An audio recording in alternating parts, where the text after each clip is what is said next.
Sugar கொஞ்சம் மோசமாக இருக்கிறதுக்கு ரசம், மிளகு, சீரகம், காஞ்ச மிளகாலாம் போட்டு மிக்சியில் அரைச்சிட்டு தக்காளி புளி கரைச்சல், அப்புறம் கருவேப்பிலை, கொத்தமல்லி, கடுகு பருப்பு போட்டு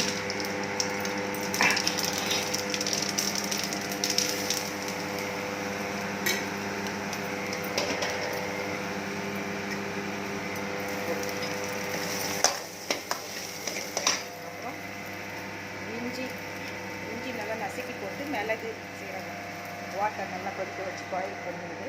இது வந்து வெத்தலை, கற்பூரவல்லி, கொஞ்சம் மிளகு, கொஞ்சம் மஞ்சத்தூள் போட்டு இது ஒரு கஷாயம் மாதிரி. இது வந்து நல்லா இந்த சீசனுக்கு இந்த ஃபீவர் அந்த மாதிரி ஒரு இதுக்கு